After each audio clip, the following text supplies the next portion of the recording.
ونؤمن به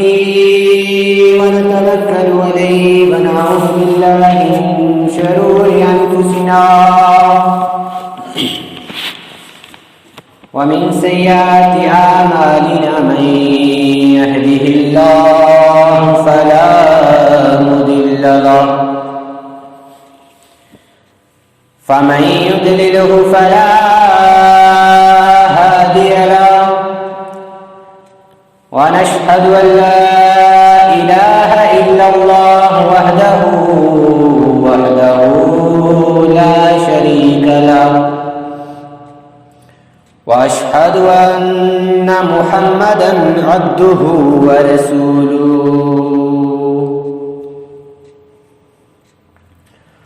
قال الله تعالى في القرآن المجيد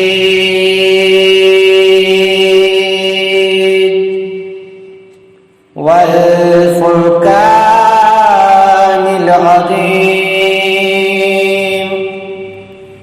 أعوذ بالله من الشيطان الرجيم بسم الله الرحمن الرحيم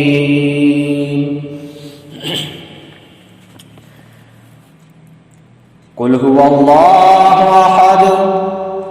الله الصمد لم يلد ولم يولد ولم يكن له كفوا أحد اللهم باعد بيني من خطاياي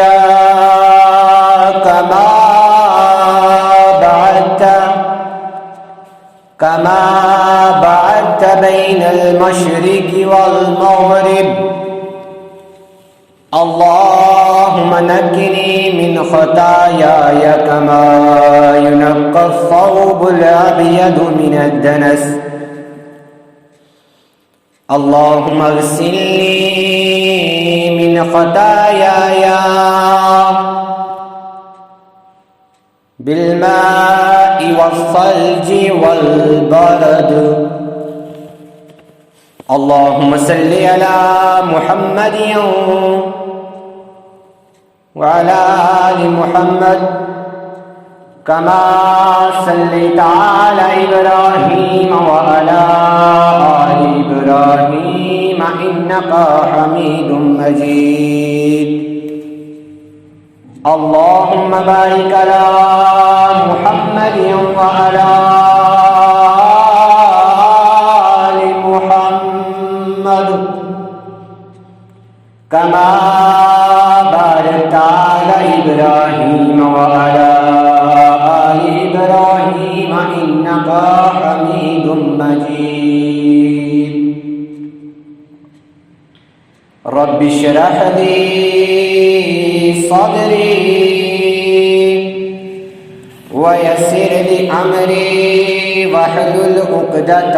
من لساني يفقه قولي ربنا ظلمنا أنفسنا وإن لم تغفر لنا وترحمنا لنكونن من الخاسرين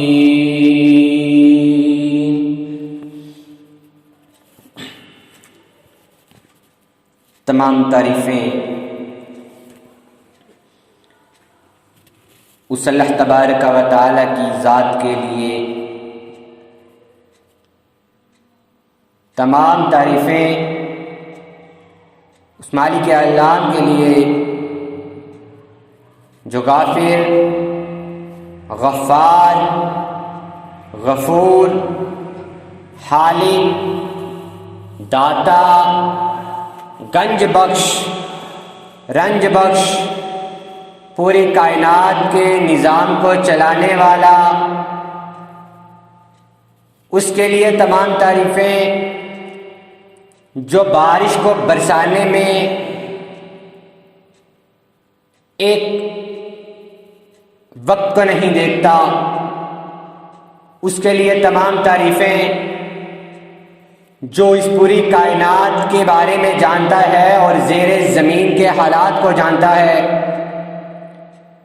اس رب کے لیے تمام تعریفیں جو صرف یہ جانتا ہے کہ ماں کے شکموں میں کیا ہے، اور اس خالق کے لیے تمام تعریفیں جس کا دیکھنے کا انداز، جس کا سننے کا انداز، جس کا بولنے کا انداز، پوری کائنات جو مخلوق ہے اس سے الگ ہے۔ اللہ تبارک و تعالیٰ کی قوت، اللہ تبارک و تعالیٰ کی سننے کی طاقت اگر ہم اپنے سے لیں تو ہرگز ہم اللہ تبارک و تعالیٰ کی ان صفات کے ساتھ ہم ریت کے جو ایک کنکر ہوتا ہے اس کے برابر بھی ہم اللہ تبارک و تعالیٰ کی قوت کے سامنے نہیں۔ وہ اللہ جو کالے اندھیرے میں کالے پتھر پر چلنے والی کالی چونٹی کے کالے پاؤں کی جو قدموں کی آہٹ سنتا ہے، اور بلا شبہ وہ پوری کائنات کی جو گفتگو ہے، پوری کائنات کی جو سوالات ہیں، پوری کائنات کے جو مانگنے کے نظام ہیں، ان سے وہ اللہ تبارک و تعالیٰ پورے طریقے سے واقف ہے۔ اور درود و سلام جناب محمد عربی صلی اللہ علیہ وسلم کی پیاری ذات پر، وہ ذات جس نے سچا، پکا اور سیدھا دین پھیلانے میں نہ اپنی اولاد کو دیکھا،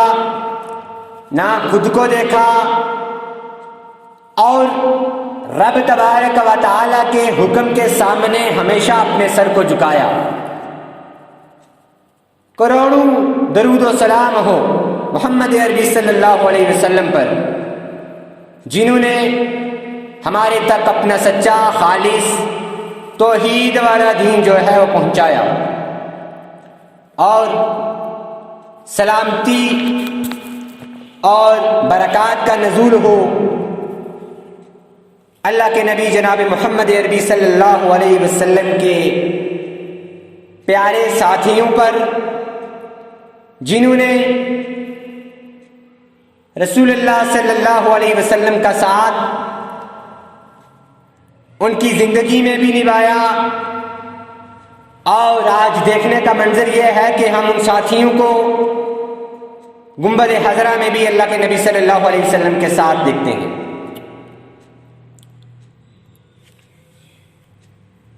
اور سلامتی برکتیں ہوں تابعین پر، تبع تابعین پر، جنہوں نے اسلام کو پھیلانے میں ایک اہم رول ادا کیا۔ حضرات، آج جو خطبہ جمعہ ہے اس کا جو موضوع ہے وہ سب سے عظیم موضوع ہے، اور انشاءاللہ اس خطبہ جمعہ میں اللہ کے نبی جناب محمد عربی صلی اللہ علیہ وسلم کے پیارے ساتھیوں پر چرچا ہوگی، صحابہ کرام کی عظمت بیان کی جائے گی۔ لہذا اگر ہم دیکھتے ہیں کہ آب زمزم کی اگر ہم بات کریں، یہ وہ پانی ہے جو حضرت ابراہیم علیہ السلام کے اکلوتے لختے جگر کی ایڑیاں زمین پر رگڑنے کی وجہ سے نکلا۔ یہ وہ آب زمزم ہے جس کی مثال اگر ہم دنیا کے پانیوں سے لگائیں تو ہم اس پانی کو عام پانی کے ساتھ کمپیئر نہیں کر سکتے۔ ایک طرف اگر ہم دنیا کے پانی کو رکھیں، گھر کے پانی کو رکھیں، دریاؤں کے پانی کو رکھا جائے، چشموں کے پانی کو رکھا جائے، اور دوسری طرف اگر آب زمزم کو رکھا جائے تو دیکھا جائے جو گھر کا پانی ہوگا، جو چشموں کا پانی ہوگا، اس کا وقت کے ساتھ ذائقہ بدل جائے گا، وقت کے ساتھ رنگ بدل جائے گا اور اس میں جالے پڑنا شروع ہو جائیں گے۔ لیکن واحد پانی، ہم اگر آب زمزم کی بات کریں، یہ وہ پانی ہے جس کا کبھی ذائقہ نہ بدلے، جس کا کبھی رنگ نہ بدلے، جس کو ہزاروں سال اگر رکھ دیا جائے تو اس پانی کا جو اس پانی کی قوت ہے اس میں کوئی تبدیلی نظر نہ آئے۔ اور اس پانی کی اگر عظیم بات دیکھیں تو جب اللہ کے نبی صلی اللہ علیہ وسلم کو معراج ہوئی تو ہر چیز جو ہے، جب اللہ کے نبی صلی اللہ علیہ وسلم کا قلب صاف کیا گیا، دل صاف کیا گیا، تو ہر چیز جنت سے لائی گئی۔ داغا جو ہے وہ جنت سے لایا گیا، مختلف قسمیں جو ہیں، جو میٹیریل وہاں پہ ضرورت پڑی وہ جنت سے لایا گیا۔ لیکن واحد پانی آب زمزم کا ایک ایسا پانی ہے جو کہ زمین سے لیا گیا اللہ کے نبی صلی اللہ علیہ وسلم کو کے قلب کو دھونے کے لیے۔ 2008 میں اس پانی کو جب اس کی حدود سے باہر نکالا گیا، بڑی بڑی پائپ لائن سٹرکچر ڈرا کی گئی، لیکن یہ پانی اپنی حدود سے باہر نہیں نکلا، کیونکہ اس پانی کو جو ایڑیاں ہیں وہ نبی اسماعیل کی لگی اور یہ پانی دنیا میں آیا۔ حضرات، اگر جس پانی کو ایڑیاں نبی اسماعیل کی لگیں، اس پانی کا رنگ نہ بدلے، اس پانی کا ذائقہ نہ بدلے، اس پانی کی طاقت ختم نہ ہو، اور یہ کہنا بالکل غلط نہیں ہوگا کہ جس ساتھی کو میرے نبی کا پسینہ لگے وہ کس طریقے سے بدل سکتا ہے، وہ کس طریقے سے اپنے طریقے سے پلٹ سکتا ہے۔ کہنے کا مطلب یہ ہے کہ اللہ کے نبی صلی اللہ علیہ وسلم کے پیارے ساتھی، پیارے صحابہ، جن پر تمام امت مسلمہ جو ہے وہ قربان ہو جائے، آج اگر امت مسلمہ کا ایک ایک فرد اگر ہم حضرت ابوبکر صدیق کے ساتھ کو کمپیئر کریں تو کبھی وہ کمپیئر نہیں کیا جا سکتا۔ اگر ہم حضرت عمر فاروق کی بات کریں، حضرت عثمان غنی کی بات کریں اور حضرت علی رضی اللہ تعالیٰ عنہ کی بات کریں تو کوئی بھی نبی اکرم صلی اللہ علیہ وسلم کا صحابی آج کے دور کے انسان کے ساتھ کمپیئر نہیں کیا جا سکتا۔ حضرات، بات کریں نبی اکرم صلی اللہ علیہ وسلم کے عظیم صحابی حضرت انس رضی اللہ تعالی عنہ۔ حضرت انس رضی اللہ تعالی عنہ کو جب حجاج بن یوسف، جو ایک بہت بڑا بادشاہ تھا، حجاج بن یوسف جب نبی اکرم صلی اللہ علیہ وسلم کے صحابی کو قید کرتا ہے، صحابی کو قید اس لیے کرتا ہے کہ تو نبی اکرم صلی اللہ علیہ وسلم کا کلمہ کیوں پڑھ رہا ہے، تو نبی اکرم صلی اللہ علیہ وسلم کی چرچا کیوں کر رہا ہے، تو اللہ کے نبی صلی اللہ علیہ وسلم کی کے اوپر اپنی جان کیوں چھڑک رہا ہے۔ جب حضرت انس رضی اللہ تعالی عنہ کو حجاج بن یوسف نے قید کیا تو حجاج بن یوسف حضرت انس رضی اللہ تعالی عنہ کو پوچھتا ہے کہ انس، تو میری مخالفت کیوں کر رہا ہے، اور دوسری طرف تو محمد صلی اللہ علیہ وسلم کے گیت گا رہا ہے، ان کا چرچا کر رہا ہے۔ تو حضرت انس رضی اللہ تعالی عنہ کا پیارا جواب حجاج بن یوسف بادشاہ کو ملا۔ کیا جواب تھا حضرت انس رضی اللہ تعالی عنہ نے کہا کہ میں تمہاری مخالفت اس لیے کرتا ہوں کہ اے حجاج، تو اللہ کو نہیں مانتا، تو اللہ کی ذات کے ساتھ، اللہ کی ذات کے ساتھ شریک ٹھہراتا ہے، تو نبی اکرم صلی اللہ علیہ وسلم کے خلاف تو سازشیں رچتا ہے، تو نبی اکرم صلی اللہ علیہ وسلم کو تکلیف دیتا ہے، اور تو جو ہے دین اسلام کے سخت خلاف ہے۔ تب حضرت انس رضی اللہ تعالی عنہ کو حجاج بن یوسف کہتا ہے کہ چل ٹھیک ہے، تو بن محمد کا ساتھی، کر محمد کا چرچا صلی اللہ علیہ وسلم، لیکن ایک بات یاد رکھنا، آج تو بچ کے کیسے جائے گا میرے ہاتھ سے، میرے ہاتھ سے بچے گا تو محمد کا جو چرچا کرے گا نا صلی اللہ علیہ وسلم۔ تب حضرت انس رضی اللہ تعالی عنہ نے کہا کہ میں نے جتنی بھی عمر محمد عربی صلی اللہ علیہ وسلم کے ساتھ بسر کی، جتنے بھی عمر محمد عربی صلی اللہ علیہ وسلم کے ساتھ بسر کی، تو میں نے ان سے ایک ہی درس لیا کہ قل ان صلاتی ونسکی ومحیای ومماتی للہ رب العالمین، کہ بے شک میری نماز، میرا روزہ، میری عبادت، میری قربانی، میرا چلنا، میرا اٹھنا، میرا بیٹھنا، میری زندگی اور میری موت صرف اللہ تبارک و تعالی کے لیے ہے۔ حضرت انس رضی اللہ تعالی عنہ نے کہا کہ ٹھیک ہے، قتل کرنا چاہتا ہے تو کر لے، لیکن میرا عقیدہ یہ ہے کہ میری زندگی اور میری موت اللہ تبارک و تعالیٰ کے لیے ہے، مجھے کوئی ڈر نہیں، تو ایک انس کو چھوڑ کے 1000 انس کو قربان کر، ہم 1000 انس خوشی خوشی اللہ کی راہ میں قربان ہونے کے لیے تیار ہیں۔ تب حجاج بن یوسف اپنی تلوار نکالتا ہے، حجاج بن یوسف نے تلوار نکالی اور حضرت انس رضی اللہ تعالیٰ عنہ کی گردن پر رکھ دی اور کہا کہ انس، کر اپنے خدا کو یاد، بلا لے اپنے محمد صلی اللہ علیہ وسلم کو، بلا، دیکھتا ہوں آج تجھے کون بچاتا ہے۔ تو حضرت انس رضی اللہ تعالیٰ عنہ نے پڑھا بسم اللہ الذی لا یضر مع اسمہ شیء فی الارض ولا فی السماء وہو السمیع العلیم۔ جیسے ہی یہ دعا حضرت انس رضی اللہ تعالیٰ عنہ نے پڑھی تو حجاج بن یوسف اپنی تلوار اٹھا لیتا ہے، حجاج بن یوسف پیچھے ہو جاتا ہے۔ انس رضی اللہ تعالیٰ عنہ کہتے ہیں اے حجاج، آنا مار، کر قتل مجھے اللہ کی راہ میں۔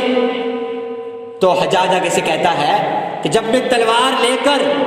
اے انس تمہاری اور بڑھتا ہوں تو تمہارے کندھوں سے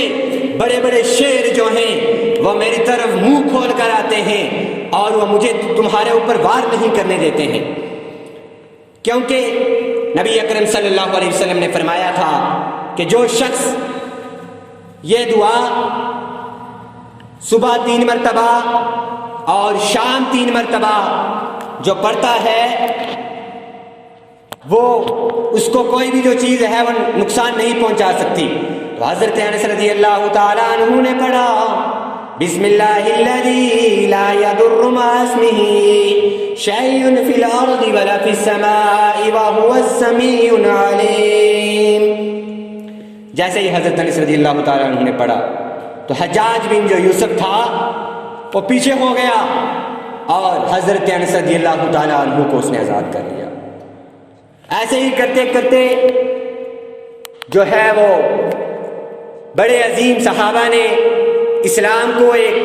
نیا رخ بخشا اور توحید کے پیغام کو محمد عربی صلی اللہ علیہ وسلم کے ساتھ مل کر توحید کو پھیلایا